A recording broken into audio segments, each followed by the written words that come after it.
बहुत बहुत स्वागत आपका कथा के इस क्रम में। और इस क्रम में सबसे अधिक महत्वपूर्ण वे 4 धाम हैं जहां की यात्रा संपन्न करके व्यक्ति मोक्ष का अधिकारी हो जाता है। ये 4 धाम हमारी आस्था के युगों युगों से प्रतीक हैं। बद्रीनाथ सतयुग के प्रतीक हैं तो रामेश्वरम त्रेता युग के साक्षी रहे हैं।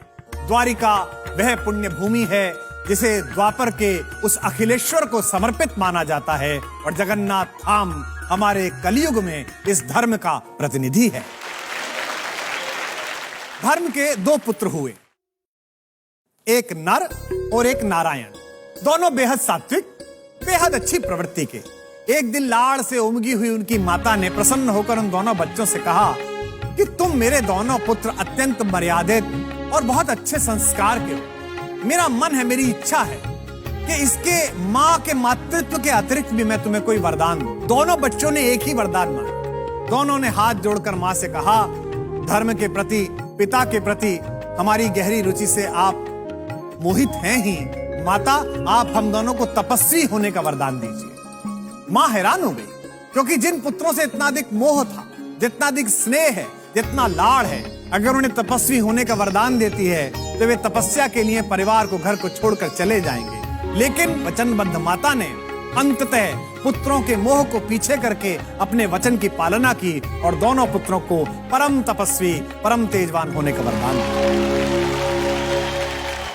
अपनी मां से मनचाहा वरदान प्राप्त करने के बाद नर और नारायण घर परिवार की देहरी को त्याग अपने संकल्पों को हिमालय जैसी ऊंचाई देने के लिए पर्वतों के उस प्रदेश में पहुंचे जहां उन्होंने कठिन तपस्या आरंभ कर दी। बद्रीनाथ वही पवित्र भूमि है जहां धर्म के उन यशस्वी पुत्रों ने सहस्रों वर्षों तक घोर तप किया है।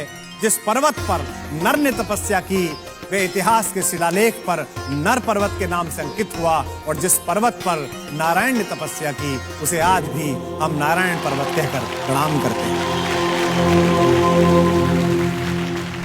आइए अब बढ़ते हैं दूसरे धाम की ओर, यानी कि त्रेता युग का प्रतीक, भगवान की पुण्य लीलाओं का साक्षी वह रामेश्वर तट, जहां अनाचार के विरुद्ध एक तपस्वी के युद्ध का ऐसा उद्घोष हुआ कि विश्व आज भी उस आतताई के खिलाफ भगवान की उस भूमिका को दशहरा और दिवाली के रूप में मनाता है। अपने समय के सबसे अधिक पराक्रमी, बुद्धिमान, तेजस्वी और वंश परंपरा के समस्त गुणों के साथ अभिषिक्त होने वाले अपराधी रावण का वध करने के लिए भगवान मर्यादा पुरुषोत्तम श्री राम ने इसी स्थान पर शिवलिंग की स्थापना की थी। प्रभु ने श्री राम को विजय का आशीर्वाद दिया था और भगवान शंकर इस दुनिया में सत्य के लिए संघर्ष कर रहे हर संकल्प को सहारा देने की अवधारणा तब से लेकर आज तक दोहरा रहे हैं। आइए अब प्रस्थान करते हैं द्वारिका धाम की ओर। भूमि का वो पवित्र पावन हिस्सा जहां भगवान ने अपने सहकारी रूप को प्रकट किया और उसे राजधानी बनाया। कहते हैं कि भगवान श्री कृष्ण के आदेश पर महान महारथी वास्तुशिल्पी विश्वकर्मा ने द्वारिका को बनाया था, और उसी द्वारिकापुरी में अपने शासन के कारण माखन चोर द्वारिकाधीश कहलाए। भगवान की राजधानी के बाद कथा के अंतिम पड़ाव में चलते हैं इस जग के नाथ स्वामी जगन्नाथ जी के धाम की ओर। इसे लेकर भी बड़ी रोचक कथा है। एक बार इंद्रद्युम्न नामक एक राजा के स्वप्न में भगवान श्री कृष्ण आए और उन्होंने कहा कि एक बड़े पेड़ के तने में मेरा विग्रह बनवाओ और इसे किसी सुंदर मंदिर में स्थापित करो। श्री कृष्ण तो स्वप्न में आग्रह करके चले गए, पर राजा की नींद उड़ गई।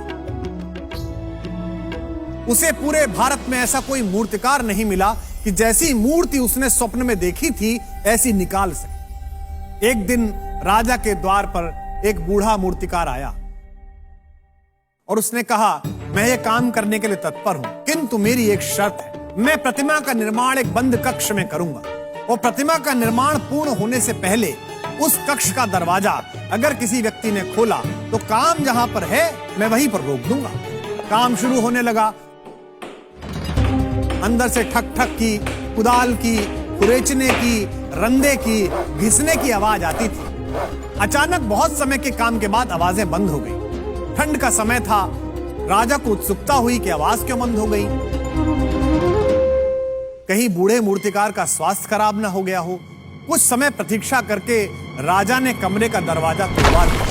राजा जैसे ही अंदर पहुंचे तो अजीब चमत्कार था। मूर्तिकार गायब था और मूर्तियों के अधूरे बने हुए टुकड़े पड़े हुए थे।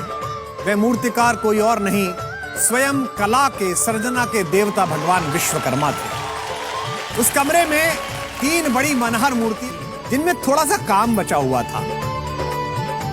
राजा ने उस प्रतिमा को उसी कमी के साथ उसी स्थिति में स्वीकार किया और मंदिर में स्थापित किया।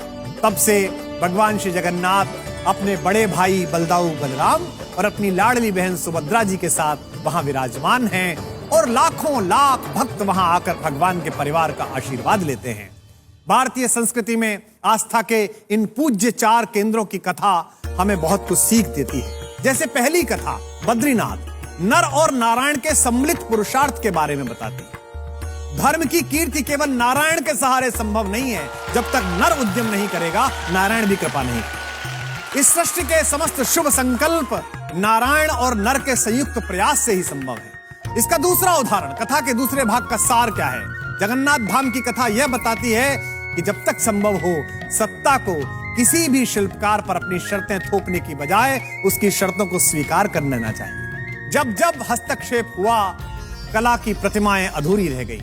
इसलिए हर सुंदर निर्माण की आशा रखने वाले राजाओं के लिए, हर बेहतर रचना की उम्मीद करने वाले समाज के लिए यह अनिवार्य है कि वे कला के साधकों पर अपनी शर्तें थोपने के बजाय पूरे सम्मान के साथ उन्हें उन्मुक्त वातावरण दे, ताकि उनकी कलाएं भी भगवान की तरह पूरे विश्व में आदर पाएं और युग युगांतर तक बची रहें।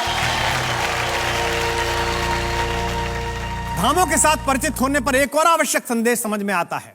ऐसी मान्यता है कि सतयुग में धर्म के 4 पैर थे, त्रेता में 3 पैर हो गए, द्वापर में 2 बचे, यानी कि धर्म की संकल्पना क्रमशः डगमगाती गई। धर्म के प्रति लोगों में रुचि कम होती गई। कलयुग में तो धर्म केवल एक पांव पर टिका है, किंतु अगर ये पांव भी मजबूत है, ये पांव भी अगर भक्ति का है, तो फिर तुलसी बाबा का कहा सिद्ध हो जाता है, कलयुग केवल नाम आधार। आप नाम लीजिए और आपका काम होता है।